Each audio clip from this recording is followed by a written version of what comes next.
अब king Raymond को कहते हैं कि आखिरकार तुमने अपने लिए तो कुछ मांगा ही नहीं है, तुम तब से स्लम के लोगों के लिए ही बात कर रहे हो। मैं मानता हूँ कि जो तुमने कहा है कि वो स्लम के लोगों के लिए, लेकिन ये तुम्हारे लिए कोई रिवॉर्ड नहीं है, इसीलिए मैं तुम्हें एक एडिशनल रिवॉर्ड देता हूँ। और ये सुनकर रेमंड बहुत ज्यादा हैरान हो जाता है, और जब वो पूछता है कि मुझे क्या रिवॉर्ड मिलेगा, तो किंग कहते हैं कि मैं तुम्हें एक टाइटल देता हूँ, टाइटल ऑफ बैरोनेट। आज से तुम्हें बैरोनेट रेमंड कहा जाएगा। और रेमंड ये सुनकर कुछ देर के लिए तो बहुत ज्यादा हैरान रह जाता है, क्योंकि उसने ये एक्सपेक्ट नहीं किया था, और वो बहुत ज्यादा खुश हो जाता है, क्योंकि उसका अल्टीमेट गोल यही था कि उसे एक नोबल बनना है। और बैरोनेट एक नोबल होता है, हालांकि वो लोएस्ट लेवल का नोबल होता है, लेकिन फिर भी एक नोबल होता है। वो एक बैरन से नीचे आता है, लेकिन वो सारे के सारे नाइट से ऊपर होता है और उनसे ज्यादा अथॉरिटी रखता है। अब ये बात सच है कि इसके साथ उसे टेरिटरी या फिर और कुछ नहीं मिलेगा, लेकिन इससे वो एक नोबल बन गया है। अब वो कोई नॉर्मल इंसान नहीं रहा है, लेकिन तब भी अपना सर झुकाकर कहता है कि मैं इस ग्रेट रिवॉर्ड के लिए अनडिजर्विंग हूँ। और किंग कहते हैं क्या तुम्हें सच में लगता है कि ये तुम्हारे लिए बहुत ज्यादा है? और रेमंड कहते हैं कि नहीं, ऐसी बात नहीं है, मैं बस इस चीज के लिए बहुत ज्यादा ग्रेटफुल हूँ। और रेमंड उसके बाद स्माइल करते हैं, यार मेरे मन के इमोशंस बाहर आ गए थे। और किंग उसे याद दिलाते हैं कि तुमने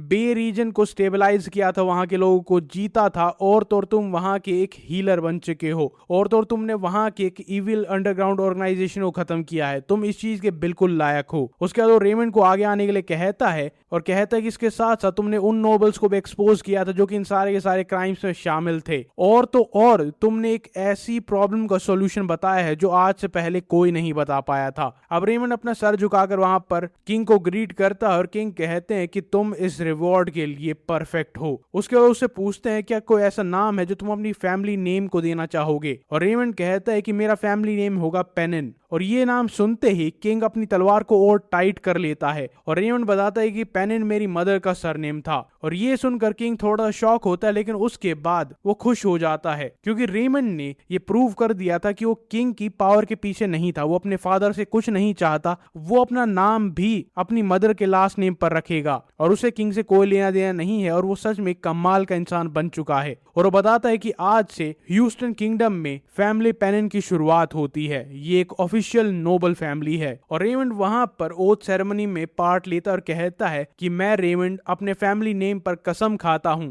कि मैं अपनी लॉयल्टी और मैजेस्टी को ऑफर करता हूं। और किंग कहता है कि मैं ओडन हाउस ह्यूस्टन से तुम्हारी लॉयल्टी को एक्सेप्ट करता हूं, और आज से तुम्हें ऑफिशियल टाइटल मिलता है बैरोनेट, और आज से तुम्हें सिर्फ और सिर्फ रेमंड कहकर नहीं बुलाया जाएगा, तुम्हें कहकर बुलाया जाएगा बैरोनेट पेनिन। और उसके बाद जो मेन विलन होता है उसे एक खबर पता चलती है कि क्या सच में वो हीलर बैरोनेट बन चुका है, और उसे जो एक खबर दे रहा हो तो वो कहता है कि हाँ, और वो स्माइल करते हुए कहता है कि रेमंड अरे नहीं नहीं, बैरोनेट पेनिन वो किंग का बेटा है ना। और जो उसे खबर दे रहा हो तो वो कहता है कि हाँ, वो एक इलिजिटिमेट चाइल्ड है, लेकिन उसी का बेटा है। और वो विलन कहता है कि मैंने सुना है कि वो बहुत लंबे टाइम पहले हीलर नहीं बना था, वो अभी रिसेंटली ही बना है, तो मुझे ये बताओ उसका रैंक क्या है। और जो उसका इन्फॉर्मेंट होता है वो बताता है कि उसे यू रैंक दिया गया था, जिसका मतलब होता है अनडिटरमिन्ड, और ये पहली बार किसी को रैंक दिया गया था क्योंकि वो मेडिकल साइंस का यूज करता है। और उसका इन्फॉर्मेंट उसे बताता है कि किंग के हाथ में जो पॉइजन था, जो कि बहुत ज्यादा खतरनाक था, जिसे ढूंढने में घंटों लगते हैं, वो उसने कुछ ही देर में ठीक कर दिया था, हील नहीं किया था, ठीक ही कर दिया था।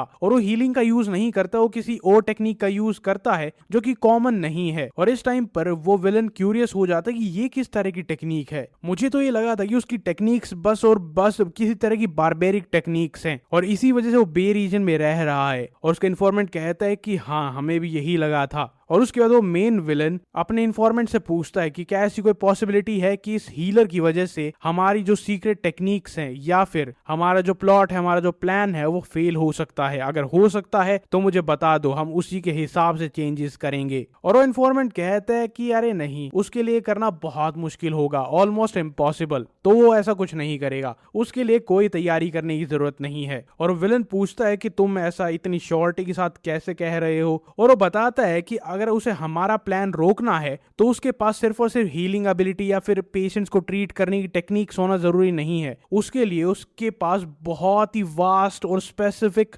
नॉलेज का होना जरूरी है, जो कि उसके पास नहीं है। उसके पास छोड़ो, पूरे एम्पायर में किसी के पास नहीं है। और उसके बाद विलन कहता है कि अच्छा, तो ये बताओ क्या वो दिन पास नहीं आ रहा है। और उसका इन्फॉर्मेंट कहता है कि वो दिन बस आ ही चुका है। और उसका इन्फॉर्मेंट कहता है कि हाँ, हमने सारी प्रिपरेशन कर ली है और हमें बहुत जल्दी रिएक्शन देखने को मिल जाना चाहिए। और वो विलन पूछता है कि आई एम गेसिंग कि तुमने सारी की सारी ट्रेसेस का ध्यान रख लिया होगा, क्योंकि अगर कोई भी ट्रेस मिलती है और वो वापस हम तक आती है तो हम पर बहुत बड़ी मुसीबत आ जाएगी। और उसके बाद उसे कहता है कि ठीक है, अपना अच्छा काम कंटिन्यू कर रखो। और उसके बाद वो वाइन पीते हुए कहते कि रेमंड, अच्छा उसकी आंखें भी उसी इंसान की तरह है, वो घटिया एमरल्ड कलर, ये बिल्कुल उस फैमिली की आंखों की तरह है। और ये शायद किसी तरह कोइंसिडेंस है कि जिस फैमिली से मैं सबसे ज्यादा नफरत करता हूँ उस रेमंड की भी आंखें बिल्कुल उसी की तरह हैं। और उसके बाद जब वो वापस आ रहा होता है उसकी सिस्टम विंडो पर बहुत सारी नोटिफिकेशन आती हैं कि जो उसे पहले क्वेस्ट मिली थी, अगर उसे एक अच्छा रिवॉर्ड मिलेगा तो उसे ए लेवल का बोनस पॉइंट मिलेगा, जो कि उसे ए लेवल का ही मिलता है क्योंकि उसने बहुत ही अच्छा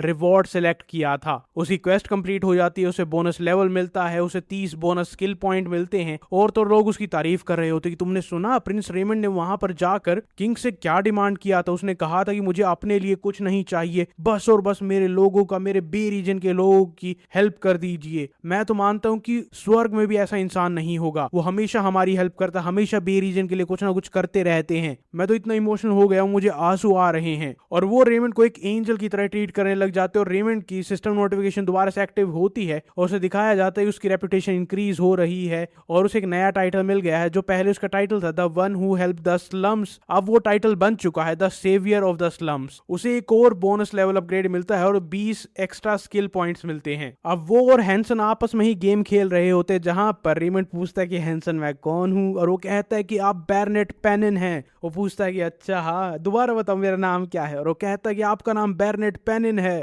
और रेमंड बहुत ज्यादा खुश था कि ये बात अच्छी है कि मुझे लेवल अप मिल गया है, कुछ बोनस पॉइंट मिले हैं, लेकिन उन सबसे ज्यादा मुझे ये टाइटल मिला है, बैरनेट का टाइटल। मैं एक नोबल बन चुका हूं। फिर वो सोचता है कि मैं एक नोबल हूं, एक बैरनेट, हालांकि मैं लोएस्ट रैंक का नोबल हूं, लेकिन क्या ही फर्क पड़ता है, मेरी अपनी टेरिटरी नहीं है, लेकिन मैं बहुत जल्दी आगे भी जा सकता हूं। उसके बाद वो बहुत देर तक हैंसन के साथ वही गेम खेलता है कि मैं कौन हूं। वो कहता है कि आप बैरनेट पेनिन है, आप एक नोबल हैं। ये गेम चलता रहता है और रेमंड बहुत ज्यादा खुश हो जाता है और कहता है कि हैंसन मेरे भाई तुम कमाल के हो, क्योंकि मुझे कभी नहीं लगा था कि कोई मेरा दोस्त 200 बार मेरे लिए एक ही सवाल का जवाब देगा। उसके बाद वो अपने स्टैट चेक करता है जहां पर वो लेवल 37 पर पहुंच चुका है और उसे अपना जॉब टाइटल चेंज करने के लिए लेवल 40 तक पहुंचना है। और वो खुश हो रहा होता है कि बहुत जल्दी वो 2-3 लेवल और अप करेगा और उसके बाद रुकी रेजिडेंट से वो एक एक्सपीरियंस डॉक्टर या फिर एक एक्सपीरियंस रेजिडेंट बन जाएगा। और रेमंड सोच रहा होता है कि एक बार बस मैं लेवल 40 पर पहुंच जाऊं, उसके बाद मैं कॉमन रीजन्स में भी जाने लग जाऊंगा, आखिरकार मैं हमेशा के लिए बे रीजन में नहीं रह सकता। वो मनी मन सोचने लग जाता है कि यार वहां पर जाता हूं और उसके बाद बहुत सारे पैसे कमाऊंगा। अब इसके बाद हमें एक कैरेज दिखाई जाती है जिसके अंदर एक इंसान बैठा होता है जिसका नाम होता है राव कैप्लन। ये एक फैमिली का फर्स्ट सन है जो कि मार्शल आर्ट्स के लिए बहुत ज्यादा फेमस है। ये उनका यंगेस्ट बेटा है और तो और ये एक पहला ऐसा इंसान है जो इतनी यंग एज में एकेडमी का टॉप स्टूडेंट ग्रेजुएट हुआ था। अपने एक्सेप्शनल स्किल्स की वजह से उसने 5 साल के बजाय 3 साल में एकेडमी को कंप्लीट कर दिया था। और एक बार जब अपने ब्रिलियंट एफर्ट्स के लिए रिकॉग्नाइज हो गया था एडमिनिस्ट्रेशन में, तो उसे प्राइम मिनिस्टर ने यहां पर भेजा था बे रीजन का एक ऑफिशियल एडमिनिस्ट्रेटर असाइन करके। लेकिन जाते वक्त उन्होंने मुझे वो कहा था, उन्होंने कहा था कि अगर कोई भी दिक्कत हो तो तुम रेमंड के साथ कोऑपरेट जरूर करना, क्योंकि इस जगह को रेमंड से अच्छा कोई नहीं जानता है। और इस चीज को सोचकर वो गुस्से में हो जाता है कि उन्हें क्या लगता है कि मैं कौन हूं, मैं रेमंड के साथ काम करूंगा, उन्हें क्या लगता है मैं कौन हूं, मैं एक सुपर एलीट हूं और वो बस एक इलिजिटमेट चाइल्ड है। लेकिन फिर वो सोचते कि अरे नहीं नहीं नहीं नहीं, मैं ऐसे नहीं सोच सकता, ये मैटर नहीं करता है कि उसका स्टेटस क्या है, मैं एक एजुकेटेड एलीट हूं जिसके पास एक ओपन माइंड है, मैं लोगों को उनके स्टेटस के ऊपर जज नहीं कर सकता हूं। और ऐसा भी नहीं है कि उसने चूज किया था कि वो एक इलिजिटमेट चाइल्ड पैदा होगा, उसकी बजाय मुझे उसके बाप को क्रिटिसाइज करना चाहिए। अगर मुझे इस बारे में कुछ कहना होता तो मैं रेमंड के फादर को कहता। ऐसा भी नहीं है कि मैं किंग की बेइज्जती कर सकता हूं, लेकिन ये रीजन नहीं है जिसकी वजह से मैं उसकी स्ट्रेंथ को या फिर उसकी नॉलेज को एक्नॉलेज नहीं करना चाहता कि वो कहां पर पैदा हुआ था। क्योंकि वो एक ग्रेट हीलर है, उसने बहुत ही चीजें अचीव की है, लेकिन हीलर यूजुअली मटीरियलिस्टिक होते हैं, उनकी नजरें हमेशा लोगों के पैसे पर होती है। और अगर रेमंड भी वैसा ही हुआ है तो मुझ जैसे ईमानदार और ओपन माइंडेड एडमिनिस्ट्रेटर को उस मटीरियलिस्टिक मनी माइंडेड हीलर की बात क्यों सुननी चाहिए। अब लोगों के लिए वो कुछ भी हो सकता है, लेकिन मैं किसी बायस से उसे जज नहीं करूंगा। मैं खुद जाऊंगा वहां पर, उसे जज करूंगा कि वो क्या एक एक्सेप्शनल इंसान है या फिर वो वही लालची हीलर है बाकी सब की तरह। और अगर मुझे लगता है कि वो वैसा ही लालची इंसान है तो मैं सारी दुनिया के सामने उसके असली रंग दिखाऊंगा और उसे एक्सपोज कर दूंगा। और वहीं दूसरी तरफ हमें रेमंड दिखाया जाता है जिसके मुंह से लार टपक रही होती है कि यार मैं बहुत सारे पैसे कमाऊंगा।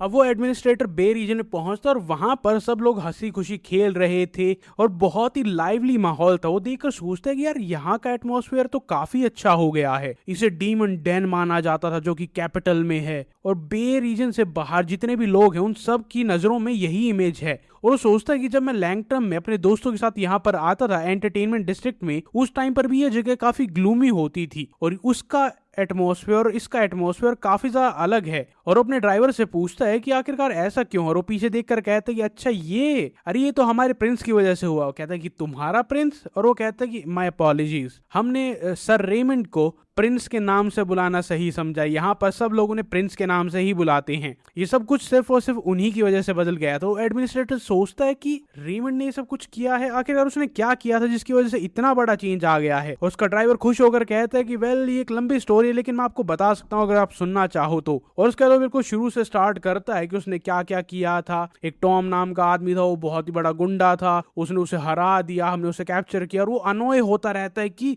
इतनी तारीफ क्यों कर रहा है। और वो कहता है कि रुक जाओ, हम अपनी ऑफिशियल डेजिग्नेशन पर आ चुके हैं। और ड्राइवर देखता है कि अरे हाँ, हम तो सर रेमंड की क्लिनिक पर आ चुके हैं। और वो कहते हैं मैं आपको सब कुछ नहीं सुना पाया क्योंकि हमारे पास बहुत ज्यादा टाइम नहीं था, लेकिन वो बेस्ट है। और उस कैरेज से उतरने के बाद वो बहुत ही इंटेंटली लोगों से पूछता है कि प्रिंस कौन है, और वो सब लोग बहुत ही खुश होकर बताते हैं कि अरे प्रिंस वो तो एक एंजल है, वो बहुत ही कमाल का, अगर वो यहाँ पर नहीं आते तो लोग अब भी हमें वही गॉड ऑफ डिजीज के नाम से बुला रहे होते, हमारा कभी इलाज नहीं होता, कभी हम सोच भी नहीं पाते कि हम इलाज करवा सकते हैं। वो दूसरे लोगों से पूछता और वो कहते हैं कि अरे वो बहुत कमाल के, उसने सबकी हेल्प की है, यहाँ से क्राइम भी खत्म हो गया है, और ये सब कुछ सिर्फ और सिर्फ प्रिंस की वजह से हुआ है। और एडमिनिस्ट्रेटर को लगता है कि यार ये सब लोग उसकी इतनी तारीफ कर रहे हैं जैसे वो उसके फैनेटिक फॉलोअर्स हों। मुझे पता है कि उसने कोई ना कोई इल्यूजन मैजिक का यूज किया होगा जिसकी वजह से सब लोग इसके गुलाम बन गए हैं। बेनेट पेनन, मैं तुम्हारी स्कीम को ज्यादा दिन चलने नहीं दूंगा। तुम ऐसे नोबल की तरह एक्ट तो कर रहे हो लेकिन तुम लोगों को धोखा दे रहे हो। और वो लिखता जाता है कि लोग उसके बारे में क्या क्या कह रहे हैं। लोग उसे एक एंजल, एक हीरो, एक प्रिंस कह रहे थे, और तो लोग ये भी कह रहे थे वो पूरे पूरे कॉन्टिनेंट का बेस्ट प्रिंस है, और ऐसा हो ही नहीं सकता कि कोई इतना अच्छा इंसान एग्जिस्ट करता हो। और उसके बारे में जितना मैंने सुना था वो ऐसा इंसान तो नहीं लगता था जो सिर्फ दूसरों के बारे में सोचता, अपने बारे में कभी सोचता ही नहीं है। अगर ये बात सच हुई तो रेमंड सच में एक सेंट होगा। और अब तो मुझे खुद जाकर वहां पर देखना होगा कि आखिरकार वो किस तरह का इंसान है। और रेमंड अपने क्लिनिक में बैठा होता है जब उसकी सिस्टम विंडो पर एक नोटिफिकेशन आती है कि डिफिकल्ट पेशेंट यहाँ पर आ चुका है और लेवल है मीडियोकर। उस टाइम पर रेमंड अपने पेशेंट का इलाज कर रहा होता और तभी पीछे से आता है और कहता है कि क्या तुम बेनेट पेनन हो? मैं यहाँ का नया एडमिनिस्ट्रेटर हूँ, मुझे यहाँ पर असाइन किया गया है बे रीजन के लिए, मेरा नाम है राओ और मेरे पास कुछ सवाल है, क्या तुम उसके जवाब दोगे? और रेमंड कहता है कि माय अपॉलॉजीज, लेकिन अभी मैं बात नहीं कर सकता, हमें थोड़ी देर बाद बात करनी चाहिए। और रेमंड के चेहरे से दिखाई दे रहा था कि वो नर्वस हो रहा था और उस मनी मन सोच रहा था कि अभी के लिए इसे बॉदर नहीं करते हैं, ये ऑब्वियसली बहुत ही बेकार इंसान लग रहा है, ये यहाँ पर मुझसे लड़ने के लिए ही आया है और वैसे मुझे किसी एडमिनिस्ट्रेटर की जरूरत है नहीं। और फिर वो सोचता है उसकी फैमिली के बारे में, क्योंकि कैप्लिन फैमिली काफी वीक हो गई है। पास्ट में वो जितनी स्ट्रांग होती थी अब वो वैसी नहीं है, और अब शायद उनके पास इतनी पावर भी नहीं है कि वो रेमंड को हार्म कर सके। और इस टाइम पर रेमंड सोचता है कि ऐसे टाइम्स पर मुझे स्ट्रांग एक्ट करना होगा, मुझे दिखाना होगा कि मैं कोई कमजोर इंसान नहीं हूं। और उसे कहते हैं कि अपने पेशेंट्स को ट्रीट करना मेरे लिए प्रायोरिटी है और आई एम सॉरी, लेकिन मैं बहुत ही ग्रेटफुल फील करूंगा अगर आप थोड़ी देर बाद आते हैं, हम थोड़ी देर बाद बात करते हैं। और वो बहुत ही गुस्से में कहता है कि ठीक है। और रेमंड स्माइल के साथ कहते हैं यार मुझे पता ही था कि आप बहुत अंडरस्टैंडिंग है। उसके बाद वो अपने पेशेंट्स का इलाज करने लग जाता है और साइड में बैठकर उसे देखता रहता है। और उसे देखकर ये लगता है कि ये सच में फ्रेंडली तो लग रहा है। मैंने आज तक किसी भी फ्रेंडली हीलर के बारे में नहीं सुना था। हीलर्स बस और बस मनी माइंडेड होते हैं और किसी से तमीज से बात नहीं करते हैं एक्सेप्ट रॉयल फैमिलीज या नोबल फैमिलीज। और जब उस बच्चे की माँ अपने पर्स से पैसे निकालने लग जाती है तो रेमंड के चेहरे पर एक स्माइल आती, एक चमक आती है जैसे कि एक भेड़िया की आंखों में आती है। और ये चीज बाहर से तो वो स्माइल कर रहा था, लेकिन वो एडमिनिस्ट्रेटर ये चीज नोटिस कर लेता है और वो कहता है कि मेरी ऑब्जर्वेशन स्किल गलत नहीं हो सकती है, ये फ्रेंडली एक्ट कर रहा है लेकिन इसके अंदर वही लालच भरा हुआ है, ये पैसे के पीछे ही है और अपनी रेपुटेशन के पीछे। इसे फ्रेंडली रेपुटेशन कहते हैं कि लोगों से अच्छा अच्छा एक्ट करता है और उसके बाद इसकी रेपुटेशन इंक्रीज होगी और उसके बाद इसे पैसे मिलेंगे। ये बिल्कुल ऐसा ही कर रहा है, मैंने इसे पहचान लिया है। और उसके बाद वो कहता है कि मैं वहां से जा रहा हूँ। और रेमंड कहते हैं अच्छा आप जा रहे हैं, आप ध्यान से जाना। और मन ही मन वो कह रहा होता है कि भाग जाए यहाँ से। वो अपनी नोटबुक में रेमंड का नाम क्रॉस कर देता है, ये सोचते हुए कि ये बिल्कुल वैसा ही निकला जैसा मैंने सोचा था। तो मैं इसे लॉ से पनिश नहीं कर सकता, लेकिन मुझे और ऑब्जर्व करना होगा, मुझे इसे चेक करते रहना होगा, मुझे इसे देखना होगा कि ये कुछ गलत ना करे और इसके इन्फ्लुएंस को बे रीजन में कम करना होगा। मैं इसे अलाउ नहीं कर सकता कि और ज्यादा इन्फ्लुएंशियल बन जाए। और मुझे यकीन नहीं हो रहा है कि मुझे बे रीजन को मैनेज करना, और वह भी ऐसे ग्रीडी इंसान के साथ, लालची कुत्ते के साथ। प्राइम मिनिस्टर की जो आंखें होती हैं लोगों को पहचानने की, वो अब कमजोर हो चुकी है। वो रेमंड को ढंग से पहचान नहीं पाए हैं। और तभी रेमंड की क्लिनिक पर एक इंसान आता है, वो खटखटाता और कहता है कि सर हीलर, हम बहुत बड़ी मुसीबत में हैं। वो एक लड़के को वहां पर लेकर आता है और वो कहता है कि जल्दी से टेबल पर लेकर जाओ। और उसे चेक करते हैं और वो कहता है कि ये मेरा दोस्त है, मेरे साथ काम करता है और अचानक से वर्क साइट पर बेहोश हो गया था और अब उठ ही नहीं रहा है। रेमंड उसे चेक करता है और कहता है कि ये तुम्हें कहां पर मिला था। वो कहता है कि मुझे एक ग्राउंड पर मिला था। रेमंड उसे चेक करता है कि वो कंप्लीटली अनकॉन्शियस हो चुका था, कोई रिएक्शन नहीं थे, वो एक स्टेट ऑफ कोमा में जा चुका था। और रेमंड सोचता है कि यार ये आखिरकार क्यों हुआ था। ये ब्रेन हेमरेज है, जिसमें ब्रेन में और स्कल के बीच में जहां पर ब्लीडिंग होती है उसे ब्रेन हेमरेज कहते हैं। इसे बचाना बहुत ज्यादा मुश्किल होता है और ये सिर्फ नॉर्मल चीजों से नहीं होता है, बल्कि बहुत ही फेटल इंजरीज से होता है। और मैं इसे नहीं बचा सकता क्योंकि मेरे पास वो एबिलिटीज नहीं है। और अगर मैं एक स्पेशलिस्ट भी होता तब भी मैं शायद इसे ना बचा पाता, क्योंकि इसकी ब्रेन की फंक्शंस जा चुकी हैं। उसे आई एम सॉरी कहता है और कहता है कि तुम्हारा दोस्त पहले ही जा चुका है। वो बहुत ज्यादा टूट जाता है। और रेमंड सोचता है कि यार मैं एक हीलर हूं, मुझे पता है कि मुझे पैसे कमाने हैं, लेकिन तब भी मुझे ऐसी फीलिंग्स की आदत नहीं है जहां पर मेरे पेशेंट्स इस दुनिया को छोड़कर चले जाते हैं। और मुझे बिल्कुल बर्दाश्त नहीं होता कि मेरा कोई भी पेशेंट मरता है। मुझे पता लगाना ही होगा कि आखिरकार इसके साथ ये क्यों हुआ था, क्योंकि ये बहुत ज्यादा अजीब है। इस पर कोई भी विजिबल इंजरीज नहीं दिख रही हैं, तो ऐसा क्यों हुआ है। उसके बाद उसे बैठाता है, उसे चाय देता और कहते हैं क्या कल रात को कुछ हुआ था, कि इसके सर पर कोई चोट लगी थी। और वो कहता है कि नहीं, कल ये वो बिल्कुल ठीक था। हाँ, वो कह रहा था कि उसे थोड़ी बहुत थकान हो रही है, लेकिन ये काफी नॉर्मल है क्योंकि हम काफी हार्ड लेबर करते हैं तो थकान हो ही जाती है। और वो सोचता है ऐसा कैसे हो सकता है। वो सोचता है कि जब प्लेटलेट्स कम हो जाती हैं तो आपके घाव नहीं भरते हैं और तब भी ये हो सकता है। लेकिन प्लेटलेट्स कम क्यों हो रही थी? क्या उसके ब्लड में कोई दिक्कत थी? क्या उसे कोई वायरल इन्फेक्शन हुआ था या फिर कोई और कंडीशन थी? अब रेमंड ये बोलते बोलते सोच रहा था और उस लड़के का दोस्त कहता है कि आपको ज्यादा अपसेट होने की जरूरत नहीं है, हमें पता है कि आपकी गलती नहीं है। और वहीं दूसरी तरफ हैंसन रेमंड की तरफ देखकर सोचता और 3 दिन बाद सेम वही होता है। रेमंड जल्दी से यहाँ पर आओ, एक और इंसान वहां पर आया है। और वो कहता है कि दोबारा? अब एक लड़की वहां पर आई थी जिसके सेम सिम्टम थे। अब रेमंड उसे देखने के लिए जाता है और कहता है कि इसे क्या हुआ है। और उसके साथ जो औरत आई होती है वो कहती है कि मुझे पक्का पता नहीं है क्या हुआ है, लेकिन ये बस थोड़ी बीमार लग रही थी, उसके बाद इसे खून की उल्टी आने लगी। और रेमंड सोचते कि खून की उल्टी आई थी, मतलब इसकी भी प्लेटलेट्स कम हो गई थी, इसे भी वही सेम चीज थी। लेकिन क्यों आखिरकार पेशेंट्स की प्लेटलेट्स कम क्यों हो रही हैं, इसका क्या रीजन है?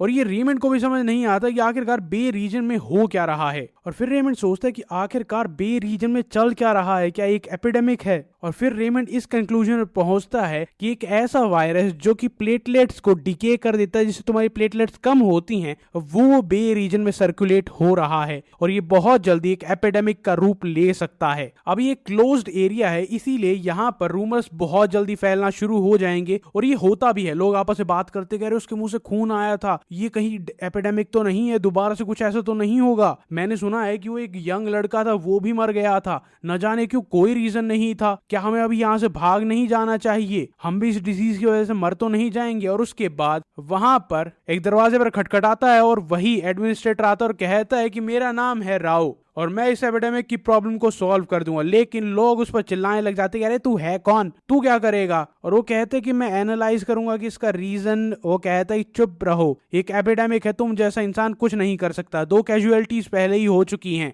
तुम यंग हो, इनएक्सपीरियंस्ड और तुम्हें कुछ नहीं पता है। सब लोग उस पर यही कहकर चिल्लाने लग जाते हैं कि हम सब शायद मर सकते, वो भी सिर्फ तुम्हारी वजह से। और वो उसे समझाने की कोशिश करता है कि ऐसा कुछ नहीं है, तुम्हें बस थोड़ा शांत रहना है। लेकिन लोग कहते हैं यार तुम्हें चिंता करने की कोई जरूरत नहीं है, यहाँ पर प्रिंस है ना, प्रिंस सब कुछ संभाल लेंगे। प्रिंस रेमंड ने हमेशा हर दिक्कत का सॉल्यूशन निकाला है, तो इसका सॉल्यूशन भी वो निकाल लेंगे। और वो आपस में बात करते हैं, अरे हमें शर्म आनी चाहिए यार, हम प्रिंस पर डाउट कर रहे हैं, प्रिंस रेमंड सब कुछ संभाल सकते हैं। और वहां पर वो एडमिनिस्ट्रेटर बस खड़ा खड़ा देखता रहता है। अब सब लोग प्रिंस के पास जाते हैं, मतलब रेमंड के पास जाते हैं और कहते हैं कि हमारी मदद करो प्रिंस, हमें तुम पर पूरा यकीन है। और अंदर रेमंड बैठकर ये सोच रहा होता है कि यार ये सब लोग मुझ पर इतना ट्रस्ट क्यों करते हैं, मैं ये सब कुछ गारंटी नहीं कर सकता हूं। यहाँ पर बहुत सारे एपिडेमिक ऐसे हैं जो कि इसी दुनिया के हैं, वो ह्यूमन वर्ल्ड में नहीं थे, तो मेरे पास उनकी कोई नॉलेज नहीं है और उन्हें स्टडी किए बिना मैं कुछ नहीं कर सकता। लेपेंटीना में ऐसे प्लेग हैं जो कि अलग अलग नेचर के हैं और मेरे पास उनका कोई सॉल्यूशन नहीं है, मैं क्या करूं।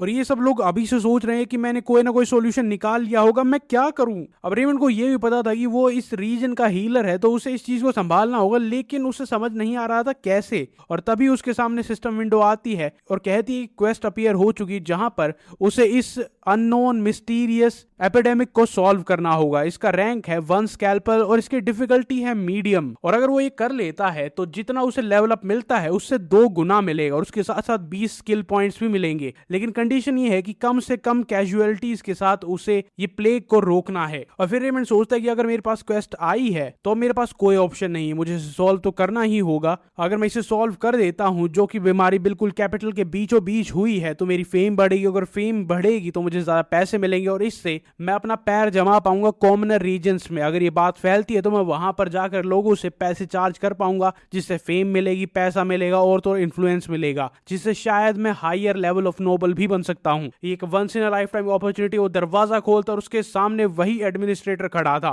और उसे देखकर कहता है कि मुझे पता है कि तुम मुझे धोखा नहीं दे सकते। रेमंड कहते ही क्या, और उसके मन में चल रहा था कि ये किस तरह की बकवास कर रहा है। और वो कहता है कि मुझे पता है कि तुमने लोगों पर जादू किया हुआ है, तुम लोगों से बस और बस पैसा लेना चाहते, तुम एक हिपोक्रेट हो। और रेमंड के मन में एकदम से आता है कि इसे कैसे पता चला कि मैं पैसे के पीछे हूं। और वो एडमिनिस्ट्रेटर उसे कहता है कि तो तुम इस एपिडेमिक से दूर रहना, इसे मैं रिजॉल्व करूंगा, तुम अपने मेडिकल रूम में रहना और इस चीज से दूर ही रहना। और उसके मुंह पर वो दरवाजा बंद करके चला जाता। और रेमंड सोचते हैं कि क्या मुझे कुछ नहीं करना चाहिए, मुझे बहुत अच्छा लगेगा कि अगर ये इस मुसीबत को सॉल्व कर दे, लेकिन क्वेस्ट, रिवॉर्ड, मनी, फेम, मुझे वो सब कुछ भी चाहिए। लेकिन बेस्ट चीज वो होती है जब कोई और तुम्हारे हिस्से का काम कर रहा होता है। और रेमंड अंदर आते वक्त सोचता है कि यार एक एपिडेमिक बहुत ज्यादा स्कैरी होता है, क्योंकि पूरे दिन एक स्पेल शील्ड अपने आसपास नहीं रख सकता, तो मुझे भी खतरा है। और वो मनी मन सोचते कि राव तुम ये संभाल सकते हो, जाओ, मेरी बेस्ट विशेष तुम्हारे साथ हैं। और रेमंड उसे देखकर सोचता है कि आई विश ये ऐसा कुछ कर सकता, लेकिन मुझे पता है कि ये इससे सॉल्व नहीं कर पाएगा। वो एंथुजियास्टिक है, लेकिन प्रॉब्लम ये है कि उसे एपिडेमियोलॉजी की कोई भी नॉलेज नहीं है। अभी ऐसी साइंस है जो कि एपिडेमिक के बारे में स्टडी करती है कि उनके सिम्टम्स क्या है, उनके साइंस क्या है, वो कैसे फैलती हैं, उनका किस चीज से कॉन्टेक्ट से वो फैलती हैं, वो होती कैसे हैं, उनके इफेक्ट्स क्या है, उनके इलाज क्या है। और बिना उस नॉलेज के इन्फेक्शियस डिजीज को टैकल करना या फिर उसे खत्म करना बहुत ज्यादा मुश्किल हो जाता है। यहां तक कि जो इस दुनिया के डॉक्टर्स या फिर हीलर्स हैं वो भी इस चीज को हील नहीं कर पाएंगे। और जहां तक मेरी नॉलेज की बात हो, बिल्कुल बेसिक है। अगर मुझे डॉक्टर के सिस्टम में रैंक किया जाए तो मैं एक सी रैंक डॉक्टर हूं, जो कि अर्थ पर एक्सपर्ट्स होते हैं उनके कंपैरिजन में मैं कुछ नहीं हूं। उसके बाद वो हैंसन को बुलाता है और उसे कहता है कि जितने भी पेशेंट्स हैं उन सब से बात करो, उनमें पता लगाओ कि उन्हें क्या सिम्टम्स हो रहे हैं। उन्हें बताता है कि अगर किसी की बॉडी पर ब्लू मार्क्स दिखने शुरू हो जाए, उन्हें थकान महसूस हो, तो उन्हें कहना कि वो क्लिनिक पर आकर मुझसे मिले, लेकिन उन्हें यह कहना कि उन्हें ज्यादा घबराने की जरूरत नहीं है। और उसके बाद रेमंड सोचता है कि यार यहाँ लेपेंटीना में डेमी ह्यूमंस रहते हैं और भी बहुत सारे बीस्ट रहते हैं, क्या उनसे ये इन्फेक्शन फैला होगा? मुझे समझ नहीं आ रहा है कि आखिरकार इस डिजीज का एग्जैक्ट नाम क्या है या फिर इसका टाइप क्या है, इसे बुखार क्यों आ रहा है, प्लेटलेट्स क्यों डिक्रीज हो रही हैं, क्योंकि यहाँ पर आज तक लेपेंटीना की हिस्ट्री में ऐसा एपिडेमिक कभी नहीं हुआ था। क्या ऐसा हो सकता है कि ये एपिडेमिक कहीं और से आया होगा? अब रेमंड को यह बात नहीं पता है, लेकिन वो शायद सही ट्रैक पर है, क्योंकि ये बाहर के किसी विलन ने कहीं और से यहाँ पर प्लांट किया है। अब रेमंड पढ़ते पढ़ते सो जाता है, लेकिन उसे कुछ नहीं मिलता। लेकिन जैसे ही वो उठता उसे एक आवाज सुनाई देती है। वहां पर वही ड्राइवर आया था जो कि उस एडमिनिस्ट्रेटर राव को छोड़ने के लिए आया था। वो चिल्लाते हुए आता है, कहता है बेनेट पेनिन। रेमंड उससे पूछते ही क्या हुआ, और वो कहता है कि काउंट कैपलिन बहुत ज्यादा बीमार हो गए हैं वो अपने घुटनों पर बैठकर उन्हें कहता है कि प्लीज उनका ख्याल रखिए, वो सडनली बहुत ज्यादा बीमार हो गए हैं। और रेमंड सोचते हैं कि कहीं वो भी एपिडेमिक का शिकार तो नहीं हो गया है। वो वहां पर जाकर देखता, उसे बुखार हुआ था, वो लेटा हुआ था। रेमंड वहां पर जाकर पूछता है कि क्या हुआ है। उसके सर्वेंट्स कहते हैं कि हमें कोई आइडिया नहीं है, कल तक ये बिल्कुल ठीक थे, ये स्लम्स में इन्वेस्टिगेट करने के लिए गए थे, लेकिन अचानक से इन्हें बुखार हुआ और ये फेंट हो गए। उसके हाथ को चेक करता और वहां पर वही ब्लू कलर के निशान थे। और हैंसन उसके कान में कहता है कि ये तो उसी के सिम्टम्स हैं। और रेमंड कहता है कि हाँ, ये डेफिनेटली वही डिजीज है जो स्प्रेड हो रही है। और रेमंड उनसे पूछता है कि तो तुम मेरे पास क्यों आए हैं, शहर में बहुत सारे हीलर्स हैं जो इसे ठीक कर सकते हैं। और वो कहते हैं कि हम वहां पर गए थे मेपल क्लिनिक में, जो कि टॉप 3 क्लिनिक्स में से एक है, लेकिन वहां का ट्रीटमेंट बहुत ज्यादा एक्सपेंसिव था। उन्होंने जैसे ही सुना कि हम नोबल फैमिली से हैं, उन्होंने 2000 पैना मांगे थे। अब मास्टर राव की सैलरी रोक दी गई थी उनकी फैमिली डेट की वजह से, और उनके लिए 2000 पैना बहुत ज्यादा हैं। अपनी फैमिली को बैंक करप्ट जाने से रोकने के लिए मास्टर राव ने डिसाइड किया था कि वो बहुत ज्यादा स्टडी करेंगे और एडमिनिस्ट्रेशन की पोजीशन लेंगे, लेकिन किसी को क्या पता था कि वो इतने बीमार हो जाएंगे और हमें इतने पैसों की जरूरत पड़ेगी। और रेमंड सोचने लगता है कि यार, मैं इसे एक एरोगेंट नोबल समझ रहा था, जबकि मेरी तरह ही गरीब है। और वो उठता और कहता है कि मुझे किसी ट्रीटमेंट की जरूरत नहीं है। और वो रेमंड की तरफ देखकर कहता है कि तुम एक बहरूपी, एक गद्दार, धोखेबाज हो, मैं तुमसे कोई इलाज नहीं करवाऊंगा, तुम एक कौन आर्टिस्ट हो और मुझे हाथ भी मत लगाना। और उसके बाद एक तकिया उठाकर रेमंड के मुंह पर फेंक कर मारता है। अब रेमंड को गुस्सा तो बहुत आ रहा था, लेकिन वो उसका पेशेंट था, इसीलिए वो कहता है कि एडमिनिस्ट्रेटर हो, अपने हाथों पर कंट्रोल रखो। और रेमंड सोचने लग जाता है यार, ये लड़का बहुत अनोइंग है, क्या मैं इसे यहीं पर छोड़कर चला जाऊं। लेकिन वो छोड़कर नहीं जा सकता, क्योंकि अगर वो ऐसा करता है तो उसकी रेपुटेशन डैमेज हो जाएगी, कोई उसके पास नहीं आएगा, और बेरीजन जहां पर लोग उसे ट्रस्ट करते हैं वो ट्रस्ट भी लूज हो जाएगा। लेकिन रेमंड को कोई आइडिया नहीं है कि इसे कैसे ठीक करना है।